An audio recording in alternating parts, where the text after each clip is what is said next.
Hello students, welcome to Top classes, one step ahead for learning, where we help you to achieve your goals. Students, in this lecture we will discuss chapter 2 of class 12, solution. This is the part second of this chapter. So if you don't see the previous part, please visit to my channel Top classes for the first part. Okay? इस part में हम discuss करने वाले हैं concentration representation के बारे में. ठीक है, मतलब सॉल्यूशन की कंसंट्रेशन को हम कैसे रिप्रेजेंट कर सकते हैं, किस किस फॉर्म में रिप्रेजेंट करते हैं, इस लेक्चर में हम वही सब डिस्कस करने वाले हैं. Okay students, so let's start. तो आज का हमारा टॉपिक रहेगा कंसंट्रेशन रिप्रेजेंटेशन ऑफ सॉल्यूशन पर बेस्ड. तो इस टॉपिक को पढ़ने से पहले मैं कुछ टर्म्स आपको बता रहा हूं जो कि इसमें बार बार यूज होंगी, तो हम आपको पहले ही क्लियर कर देते हैं कि वो सभी टर्म्स क्या क्या होती हैं. ठीक है, ध्यान रखिएगा कि सॉल्यूशन जो है, सॉल्यूशन वो दो कंपोनेंट से मिलकर बनता है. ठीक है, नंबर वन लास्ट लेक्चर में आपको पढ़ाया गया था. नंबर वन होता है क्या, सॉल्वेंट, और नंबर टू क्या होता है, सॉल्यूट. इसको हम किससे डिनोट करते हैं, ए से, और इसको किससे डिनोट करते हैं हम, डी से. ओके,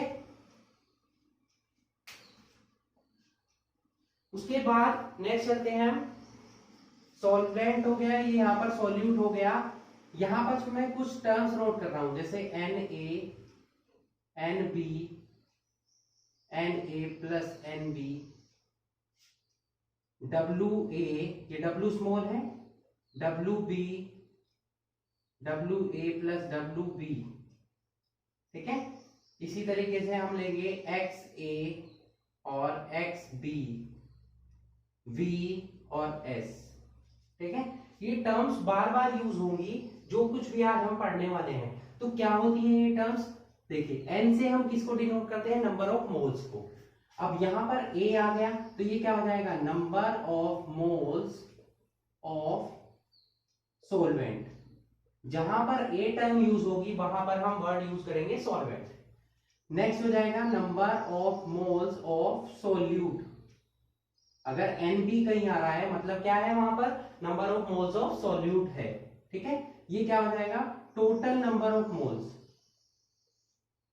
ये क्या हो जाएगा, N A plus N B क्या हो जाएगा भाई, number of moles of solvent, number of moles of solute, दोनों को ऐड कर देंगे तो टोटल नंबर ऑफ मोल्स आ जाएंगे किसके, सॉल्यूशन के. ठीक है, नेक्स्ट है W A. W A, W से मतलब क्या होता है, मास. तो यहां क्या आ जाएगा, mass of solute in grams. ये क्या हो जाएगा, मास ऑफ, सॉरी यहां पर क्या आएगा, मास ऑफ सॉल्वेंट. ए के लिए हम सॉल्वेंट वर्ड यूज करेंगे, mass of solute in grams. W A plus W B क्या हो जाएगा, mass of solution, total solution का मास हो जाएगा ये.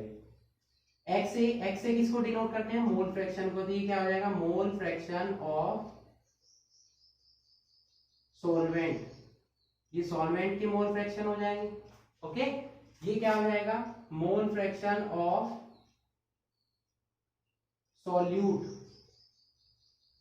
ओके, वी क्या हो जाएगा, वॉल्यूम ऑफ द सॉल्यूशन, और एस क्या हो जाएगी, स्ट्रेंथ हो जाएगी, स्ट्रेंथ ऑफ सॉल्यूशन. ठीक है, तो ये टर्म्स आपको ध्यान रखनी है, आप इन्हें नोट कर लीजिएगा कि कौन कौन सी टर्म का क्या मीनिंग है. ठीक है, क्योंकि इन्हीं की हेल्प से आप सीखने वाले हैं कंसंट्रेशन रिप्रेजेंटेशन ऑफ सॉल्यूशन को. किसी भी सॉल्यूशन की कंसंट्रेशन को हम किस किस फॉर्म में रिप्रेजेंट कर सकते हैं, आइए अब हम देखते हैं वन बाय वन. तो फर्स्ट जो टर्म यूज होगी वो क्या होगी, परसेंटेज. परसेंटेज की फॉर्म में आप कैसे डिनोट कर सकते हैं किसी भी सॉल्यूशन की कंसंट्रेशन को. तो ये थ्री टाइप्स की होगी. नंबर वन होगी परसेंटेज बाय मास. क्या हो जाएगी, परसेंटेज बाय मास, जिसको हम कैसे डिनोट करेंगे, percentage W by W, short में मास के अकॉर्डिंग वर्क करेगी. तो यही होगी डब्ल्यू बाय डब्ल्यू. डब्ल्यू से रिलेटेड यहाँ वेट से नहीं, मास से होगा. तो परसेंटेज माय मास यानी कि percentage W upon W is equal to क्या हो जाएगा, देखिए ऊपर भी मास आएगा नीचे भी मास, ऊपर किसका आएगा, मास ऑफ सोल्यूट आएगा, नीचे क्या आएगा, मास ऑफ सॉल्यूशन, और इनटू में 100 क्योंकि हम परसेंटेज की बात कर रहे हैं।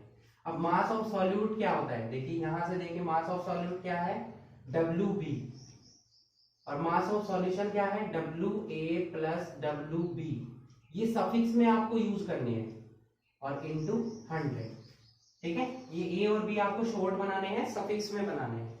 तो क्लियर हुआ आपको ये परसेंटेज बाय मास कैसे निकाल सकते हैं, मास ऑफ सॉल्यूट को आप डिवाइड करेंगे मास ऑफ सॉल्यूशन से और इनटू क्या करेंगे, 100 करेंगे, ठीक है। ध्यान रखिएगा कि जहां पर वॉल्यूम यूज ना हो रहा हो, जहां पर वॉल्यूम यूज ना हो रहा हो, वो टर्म हमारी टेम्परेचर पर डिपेंड नहीं करेगी, ठीक है। जहां पर वॉल्यूम यूज ना हो रहा हो वो टेम्परेचर इंडिपेंडेंट होगा, और जहां पर वॉल्यूम यूज हो रहा हो वो टेम्परेचर डिपेंडेंट होगा, मतलब टेम्परेचर पर वो डिपेंड करेगी टर्म। ये इंपॉर्टेंट पॉइंट है, आप इसे नोट कर लीजिए। सेकंड पॉइंट, सेकंड टाइप में क्या हो जाएगा, परसेंटेज बाय वॉल्यूम। वॉल्यूम के अकॉर्डिंग आप परसेंटेज को कैसे शो करेंगे, तो जैसे यहां मास था, यहां पर क्या हो जाएगा, परसेंटेज V बाय V। अब वॉल्यूम क्या होगा, वॉल्यूम भी सेम ऐसे ही आएगा, volume of solute upon volume of solution, और इनटू में क्या रहेगा, वही 100, ठीक है। समझ आया आपको इतना, volume of solute upon volume of solution into 100, ये सेकंड टर्म थी हमारी परसेंटेज की फॉर्म में, ठीक है। थर्ड टर्म क्या होगी, पहले आप इसे नोट कर लीजिए। थर्ड टर्म पर चलते हैं हम। थर्ड टर्म होगी हमारी percentage mass by volume, mass by volume, यानी कि मास ऊपर आएगा नीचे क्या आएगा, वॉल्यूम, मास ऊपर आएगा नीचे क्या आएगा, वॉल्यूम, ये थर्ड टाइप की हो जाएगी। तो ऊपर क्या आएगा बच्चों, ऊपर क्या आएगा, मास ऑफ सॉल्यूट, है ना, और नीचे आ जाएगा यहां पर अब की बार वॉल्यूम ऑफ सॉल्यूशन, ये ग्राम में होगा और ये किस में होगा, ml में होगा, मिलीलीटर में होगा, ठीक है। ये आपको ध्यान रखना है, ठीक है, ये यहां से रफ हो जाएगा। तो परसेंटेज मास बाय वॉल्यूम क्या हो जाएगा, W upon V, mass of solute in grams और volume of the solution in millilitre, और इनटू क्या हो जाएगा साथ में 100 हो जाएगा। अब देखिए यहां पर इन दोनों टर्म्स में वॉल्यूम आ रहा है, तो ये दोनों टर्म क्या हो जाएंगी, टेम्परेचर डिपेंडेंट हो जाएंगे, ठीक है। जिस टर्म में मैंने आपको बताया वॉल्यूम इंक्लूड हो रहा हो वो क्या हो जाएगी, टेम्परेचर डिपेंडेंट हो जाएंगी, और जिस में आपका वॉल्यूम यूज ना हो रहा हो वो क्या होगी, टेम्परेचर इंडिपेंडेंट होगी, ठीक है। क्लियर हुआ, समझ आया आपको इतना। नेक्स्ट चलते हैं आप नेक्स्ट टर्म पर। परसेंटेज तीन टाइप से आप शो कर सकते हैं, percentage by mass, percentage by volume and percentage mass by volume, okay. अब यहां पर आ जाते हैं हम स्ट्रेंथ पर। स्ट्रेंथ में और percentage by mass by volume में बहुत ही थोड़ा सा डिफरेंस है, वो क्या डिफरेंस है आप उसको पढ़ने वाले हैं हम। सेकंड टाइप से आप कैसे शो कर सकते हैं इसको, कंसंट्रेशन ऑफ सॉल्यूशन को।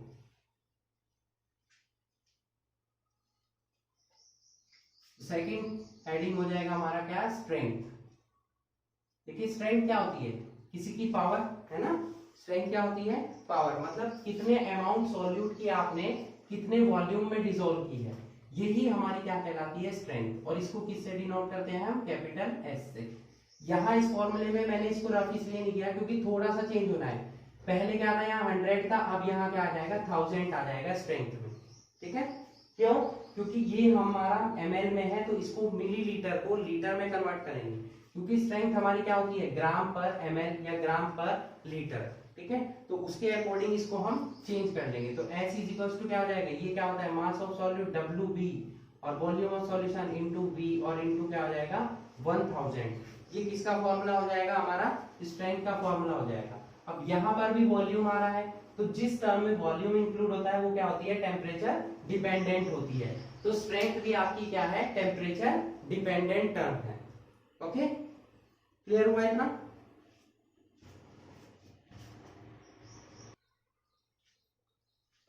नेक्स्ट चलते हैं हम थर्ड टर्म पर, जो कि हमारी होगी मोल फ्रैक्शन।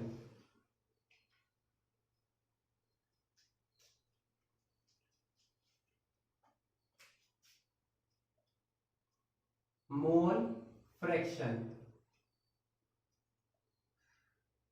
मोल फ्रैक्शन को हम x से डिनोट करते हैं, स्मॉल x से, ठीक है। अब मोल फ्रैक्शन किसका होगा, मोल फ्रैक्शन ऑफ सॉल्वेंट, यहां मैंने नोट किया हुआ है, मोल फ्रैक्शन ऑफ सॉल्यूट, दोनों ही वन बाय वन हम डिस्कस लेते हैं। तो mole fraction XA is equal to क्या होगा और XB क्या होगा। XA is the mole fraction of solvent and XB is mole fraction of solute. And how can we calculate XA and XB? तो XA का फॉर्मूला क्या होता है, Na upon Na plus NB, और XB क्या होता है, NB upon Na plus NB। Okay, दोनों में आपको क्या डिफरेंस नजर आ रहा है, नीचे number of total number of mole same है, जब हम XB कैलकुलेट कर रहे हैं तो ऊपर इसी के ही क्या आएंगे, नंबर ऑफ मोल्स आएंगे, ठीक है।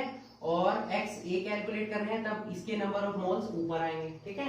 अगर दोनों का हम सम कर दें तो XA plus XB is equal to क्या आ जाएगा, 1 आ जाएगा। मींस टोटल मोल फ्रैक्शन कितना होता है, 1 होता है, और ये आप जानते भी हैं कि मोल फ्रैक्शन कितना होता है, 1 होता है। अब यहां पर कहीं भी वॉल्यूम यूज नहीं हो रहा है, ठीक है, यहां पर कहीं भी वॉल्यूम यूज नहीं हो रहा है, तो इसीलिए ये टेम्परेचर इंडिपेंडेंट टर्म हो जाएगी, ये टेम्परेचर पर डिपेंड नहीं करेगी। Okay, it does not depend on the temperature because volume is not included in this term. Okay, clear हुआ इतना? तो समझ आया आपको मोल फ्रैक्शन कैसे कैलकुलेट करेंगे, ये फॉर्मूला आपके लिए न्यूमेरिकल्स में काफी यूजफुल रहेगा, तो आप इसको अच्छे से ट्रीट कीजिए। नेक्स्ट चलते हैं हम नेक्स्ट टाइप पर, फोर टाइप पर। फोर टाइप का हम जहां पर यूज करने वाले हैं पार्ट्स पर मिलियन, इसको हम इन शॉर्ट बोलते हैं पीपीएम, पार्ट्स पर मिलियन, पीपीएम। इसका क्या मतलब हुआ, पीपीएम कैसे कैलकुलेट करेंगे हम, जो mass of solute in grams है, mass of solute in grams, और नीचे क्या आएगा, मास ऑफ सॉल्यूशन, ठीक है, ये भी ग्राम्स में ही रहेगा। यहां पर बस ध्यान रखेंगे आप, जो परसेंटेज बाय मास में हम 100 यूज करते थे, यहां पर क्या करेंगे 10 की पावर 6। क्यों, क्योंकि मिलियन की बात हो रही है, और 1 मिलियन में कितने हो जाते हैं, यहां पर 1 मिलियन में 10 लाख हो जाते हैं, 10 की पावर कितनी हो जाएंगी 6। तो पार्ट्स पर मिलियन कहां पर यूज होगा, जहां पर बहुत ही मिनिमम अमाउंट यूज होती है किसी में प्रेजेंट होने में। जैसे एयर एक मिक्सचर है, तो एयर में बहुत छोटे छोटे स्मॉल स्मॉल गैसेस जो है स्मॉल स्मॉल वॉल्यूम में प्रेजेंट होती हैं, उनके पार्टिकल्स, तो वहां पर एयर में जो गैसेस का मिक्सचर देखा जाता है वो किसके अकॉर्डिंग देखा जाता है, पार्ट्स पर मिलियन के अकॉर्डिंग देखा जाता है। क्लियर हुआ इतना आपको कि पार्ट्स पर मिलियन कैसे कैलकुलेट करेंगे, ये आपको सिखाया है। मास ऑफ सॉलिड क्या हो जाएगा, WB, और ये क्या हो जाएगा WA प्लस WB, और इनटू में 10 की पावर कितना हो जाएगा 6। इस तरीके से आप पार्ट्स पर मिलियन कैलकुलेट कर सकेंगे इस फॉर्मूले की हेल्प से। ये टर्म्स आपको याद हो जाने चाहिए, फिर आपके लिए सब कुछ इजी रहेगा, इसीलिए मैंने साइड में इसको नोट किया है, आप अच्छे से इसको देख सकते हैं। यहाँ पर NaNb, Na प्लस Nb और WA WB क्या है वो सभी यहाँ पर नोट हो चुका है, ठीक है। नेक्स्ट अब हम चलते हैं अपनी नेक्स्ट टर्म पर, टर्म नंबर 5।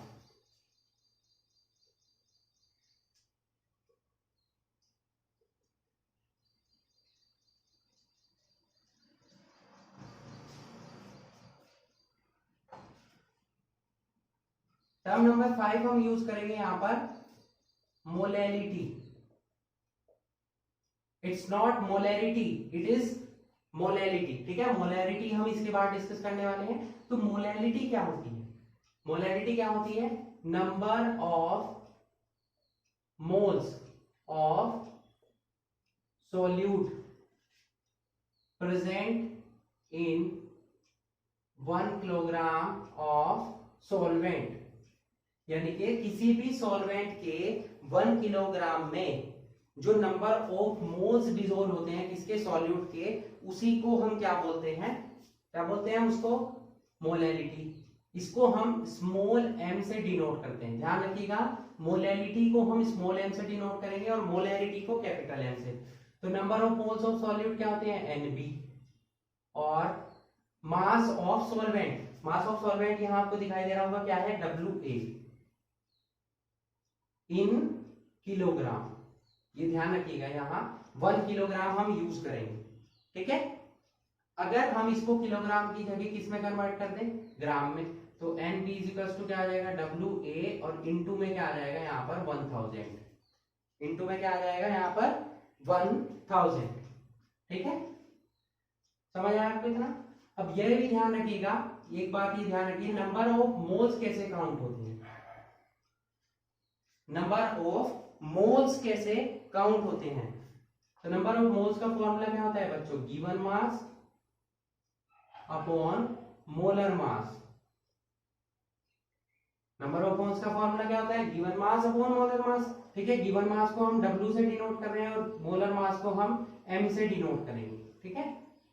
किससे डिनोट करेंगे, M से, ठीक है। अब यहां पर अगर हमें number of moles of solute calculate करने हैं तो NB कैसे कैलकुलेट होगा, ऊपर आ जाएगा WB और नीचे क्या आ जाएगा, इसी का ही मोलर मास MB। ये फॉर्मूला यहाँ रख दीजिए, तो MB इक्वल्स टू क्या आ जाएगा, WB अपॉन MB, और नीचे क्या है WA, और इनटू में क्या है 1000।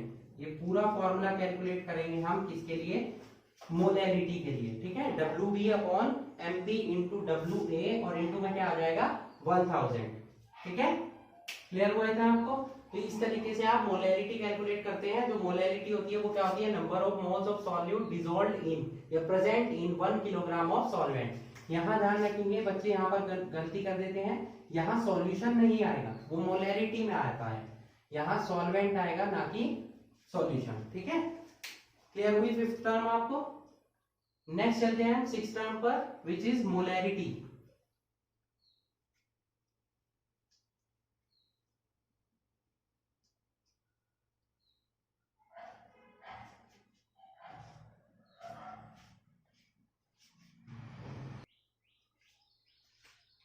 सिक्स टर्म है यहाँ पर नेक्स्ट, मोलैरिटी। इसको हम कैपिटल M से डिनोट करेंगे। जो प्रीवियस टर्म हमने पढ़ी है वो मोलैरिटी थी, ठीक है। R और L का डिफरेंस है, यहाँ पर आप कंफ्यूज नहीं होंगे। तो मोलैरिटी कैसे कैलकुलेट करते हैं, मोलैरिटी होती क्या है, number of moles of solute dissolved per litre of solution. 1 litre solution में जितने नंबर ऑफ मोल्स प्रेजेंट होते हैं सॉल्यूट के, उसको हम क्या बोलते हैं, मोलैरिटी, यानी कि capital M। Number of moles solute क्या हो जाते हैं, NB, और वॉल्यूम क्या हो जाएगा, V, अगर हम लीटर में यूज कर रहे हैं तो। और अगर इसको हम मिलीलीटर में कन्वर्ट कर लें, जो कि आपको करना ही होगा न्यूमेरिकल्स में, तो यहाँ पर 1000 से मल्टीप्लाई हो जाएगी। NB का फॉर्मूला अभी मैंने आपको बताया। नंबर ऑफ मोल्स कैसे निकालते हैं, given mass upon molar mass. तो गिवन मास क्या हो जाएगा, WB, और मोलर मास क्या हो जाएगा, MB, और इनटू क्या हो जाएगा V ml में, और ऊपर क्या आ जाएगा 1000। तो ये फॉर्मूला हमारा बन जाएगा किसका, मोलैरिटी का। बिल्कुल सेम है, डिफरेंस क्या है, यहाँ पर वॉल्यूम आ रहा है और वहां पर क्या था, वहां पर क्या था बच्चों, वो था यहाँ पर मास, ठीक है, ध्यान रहेगा। अब देखिए यहाँ पर वॉल्यूम है, तो ये क्या हो जाएगी, टेम्परेचर डिपेंडेंट। मोलैरिटी और नॉर्मेलिटी दोनों टर्म वॉल्यूम पर है बेस्ड, तो इसीलिए टेम्परेचर डिपेंडेंट है। जबकि मोलैरिटी में वॉल्यूम कहीं यूज नहीं हो रहा था, वो टेम्परेचर इंडिपेंडेंट है, ठीक है, ध्यान रहेगा इतना आपको। तो ये फॉर्मूला है किसके लिए बच्चों, मोलैरिटी के लिए, ठीक है। नेक्स्ट अब हम चढ़ने वाले हैं किस पर, नॉर्मेलिटी पर, ठीक है। तो 7 टर्म हमारी जो यूज होगी वो क्या हो जाएगी, नॉर्मेलिटी।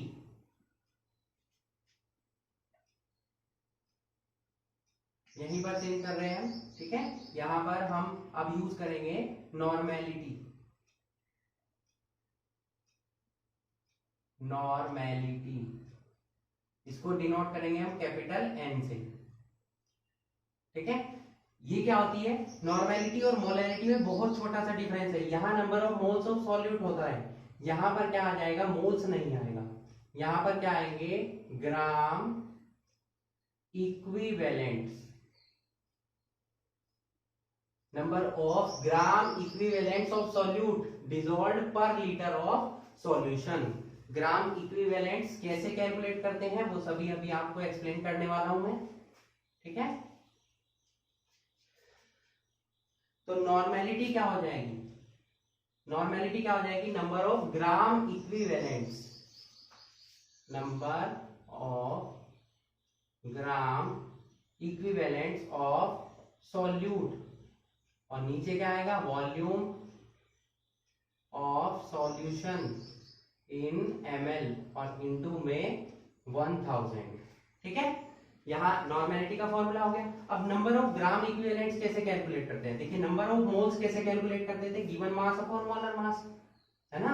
तो ग्राम इक्विवेलेंट्स कैसे कैलकुलेट करते हैं, गिवन मास तो सेम रहेगा, नीचे मोलर मास की जगह क्या आ जाएगा, इक्विवेलेंट मास। अब ये इक्विवेलेंट मास क्या होता है, देखिए H2SO4 है, इसका मोलर मास कितना होता है 98, लेकिन इक्विवेलेंट मास कितना होता है 49। क्यों, क्योंकि H2SO4 में 2 आयंस प्रेजेंट है तो 2 से डिवाइड होगा, ठीक है। बेसिसिटी और एसिडिटी आपने पढ़ी होगी, एसिड इसकी बेसिसिटी कितनी है, एसिड की बेसिसिटी होती है, बेसिस की एसिडिटी होती है। तो ये एसिड है, एसिड की बेसिसिटी होगी, इसकी बेसिसिटी कितनी है 2 है, क्योंकि ये 2 H पॉजिटिव आयन देता है। अगर किसी की 3 होगी तो यहाँ 3 से डिवाइड करेंगे, 1 होगी तो 1 से। देखिए NaOH है, इसका मोलर मास भी 40 है और इक्विवेलेंट मास भी 40 है। क्यों, क्योंकि ये एक ही, इसकी एसिडिटी क्या है, एसिडिटी इसकी 1 है, तो 1 से डिवाइड करेंगे तो 40 40 आ जाएगा। इस तरीके से हम इक्विवेलेंट मास कैलकुलेट करते हैं, ध्यान रहेगा। तो ग्राम इक्विवेलेंट्स के लिए फॉर्मूला यहां पर मैंने आपको नोट कर दिया है। अब यहां इसकी वैल्यू रखते हैं, ऊपर क्या आएगा, गिवन मास, गिवन मास किसका, सॉल्यूट का, सॉल्यूट का गिवन मास कितना है WB, नीचे क्या आएगा, इक्विवेलेंट मास यानी कि EB, और वॉल्यूम है और साथ में 1000। अब ये भी वॉल्यूम पर डिपेंड कर रहा है, तो ये भी टर्म क्या होगी, टेम्परेचर डिपेंडेंट टर्म होगी, ठीक है, ध्यान रहेगा इतना। अब मोलैरिटी इक्वेशन और नॉर्मेलिटी इक्वेशन क्या होती है, मोलैरिटी पढ़ चुके हैं हम, तो M1V1 = M2V2 होता है, ये मोलैरिटी इक्वेशन है। नॉर्मेलिटी इक्वेशन क्या होगी, M1V1 = N2V2। यहां पर मोलैरिटी में नंबर ऑफ मोल्स भी आ सकते हैं, M2V2/N2, ठीक है। ये तीनों फॉर्मूले आपको याद रखने हैं। ये क्या है, नॉर्मेलिटी एंड मोलैरिटी इक्वेशंस है, जो आपके लिए न्यूमेरिकल्स में काफी हेल्पफुल रहेंगे। ये टर्म्स आपको अच्छे से याद हो जानी चाहिए, जिनकी हेल्प से आप बाकी सभी कंसल्टेशन को अच्छे से ट्रीट कर पाएंगे, ठीक है, समझ आया। एक होती है टर्म यहाँ पर फॉर्मेलिटी, तो फॉर्मेलिटी का कोई इतना इंपॉर्टेंट यूज नहीं होता है, वो आयनिक कंपाउंड्स के लिए यूज होती है, सॉल्यूशन में उसका कोई यूज इतना नहीं होता है, तो हम उसे डिस्कस नहीं कर पा रहे हैं, नहीं कर रहे हैं, कर नहीं पा रहे हैं, नहीं हम कर नहीं रहे हैं उसको, ठीक है। तो आपको ये याद होनी चाहिए 7 टर्म्स जो हमने यूज किए हैं कंसंट्रेशन, रिप्रेजेंटेशन और सॉल्यूशन के बारे में, ठीक है, समझ में आया इतना आपको, ठीक है। अब मैं कुछ आपको रिलेशंस नोट करा रहा हूं, जो कि मोल फ्रैक्शन, मोलैरिटी इनके बीच में होंगे और आपके लिए न्यूमेरिकल्स में काफी हेल्पफुल रहेंगे, okay, so please note it.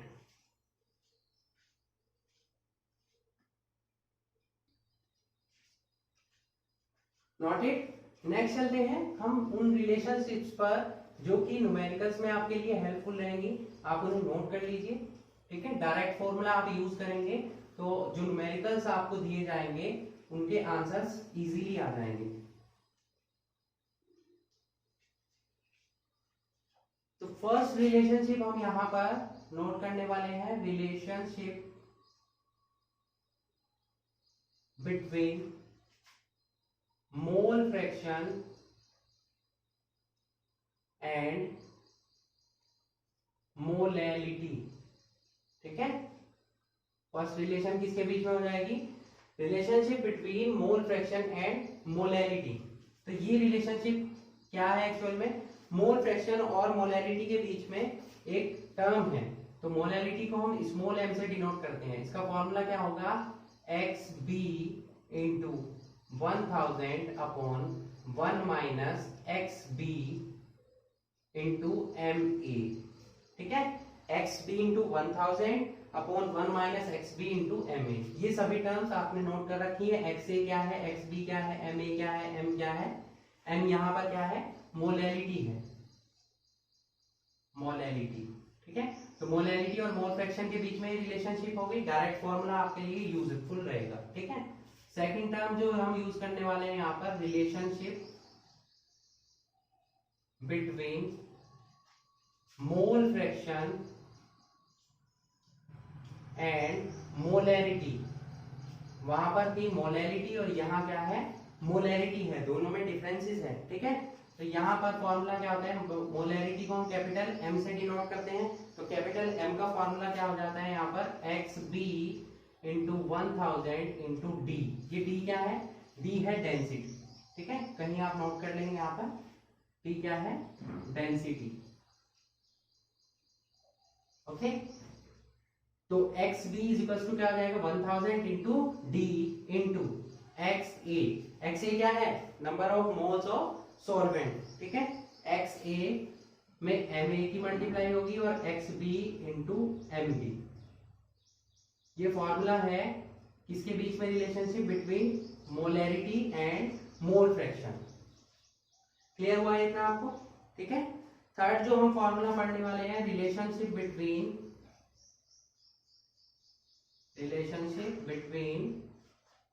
इन दोनों के बीच में पढ़ेंगे, मोलैरिटी एंड मोलैलिटी। ठीक है, तो इन दोनों के बीच में क्या रिलेशन होता है?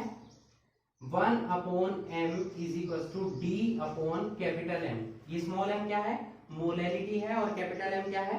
मोलैरिटी है। ठीक है, माइनस mb अपॉन 1000। ये रिलेशनशिप बिटवीन किस किस के बीच में है? ये मोलैरिटी एंड मोलैलिटी। ठीक है, D मैंने अभी आपको बताया, D क्या है? डेंसिटी है। mb क्या है यहाँ पर? mb क्या है? Molar mass of solute. Small m molarity है और कैपिटल M क्या है? मोलैरिटी है। ठीक है, तो तीनों टर्म्स अच्छे से क्लियर हुई आपको, रिलेशनशिप क्लियर हुई। अब एक लास्ट रिलेशनशिप बची हुई है बिटवीन नॉर्मेलिटी एंड मोलैरिटी। वो काफी यूजफुल है, अब हम उसे देखेंगे। So please note it. Next चलते हैं फोर्थ रिलेशनशिप पर।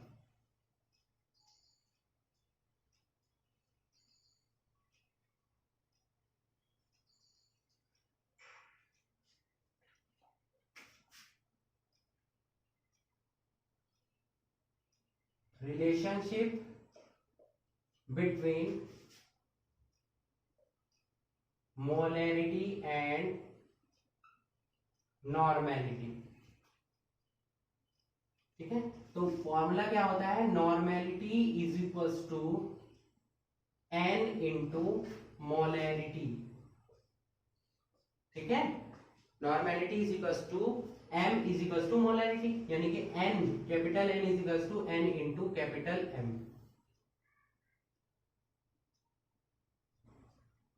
ठीक है, अब ये n क्या है? n की वैल्यू अलग अलग होगी। n के लिए बता दें आपको, फॉर एसिड की वैल्यू अलग होगी, सेकंड फॉर बेस के लिए अलग होगी, फॉर साल्ट के लिए अलग होगी, और for oxidising and reducing agent के लिए अलग होगी।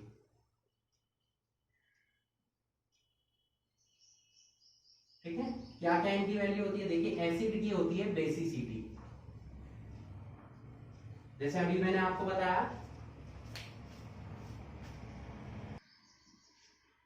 कि H2SO4 यहां पर इसकी बेसिक, ये एक एसिड है तो इसकी बेसिसिटी कितनी है? 2, क्योंकि ये 2H पॉजिटिव आयन देता है। ठीक है, ऐसी H3PO4 की कितनी हो जाएगी 3, और इसकी 2, और HCl की कितनी हो जाएगी 1, इस टाइप से। ठीक है, बेस की क्या होगी एसिडिटी होगी। n की वैल्यू के लिए बता रहे हैं आपको। ठीक है, नेक्स्ट है साल्ट। अब साल्ट में एसिड भी प्रेजेंट होता है और बेस भी प्रेजेंट होता है, तो यहां पर क्या आ जाएगा, n क्या होगा, total positive and negative valency होगी। जितना उस पर पॉजिटिव चार्ज है नेगेटिव चार्ज आएगा साल्ट के लिए। फॉर एग्जांपल NaCl है, ठीक है, तो एक पॉजिटिव है और एक नेगेटिव है, इस तरीके से। उसके बाद आएगा 4 ऑक्सीडाइजिंग एंड रेड्यूसिंग एजेंट में क्या आएगा, चेंज इन ऑक्सीडेशन नंबर। ठीक है, इस तरीके से n को कैलकुलेट करके आप नॉर्मेलिटी या मोलैरिटी फाइंड आउट कर सकते हैं, जो कि न्यूमेरिकल्स में आपको दी जाएगी।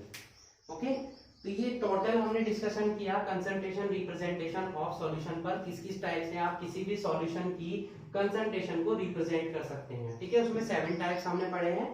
ठीक है, आई होप आपको अच्छे से क्लियर हो चुके होंगे कि टर्म्स आपको याद हो जानी चाहिए कि किसको किससे डिनोट किया जाता है। ठीक है, okay, so that's it for today. Hope you enjoyed the video and thanks for watching.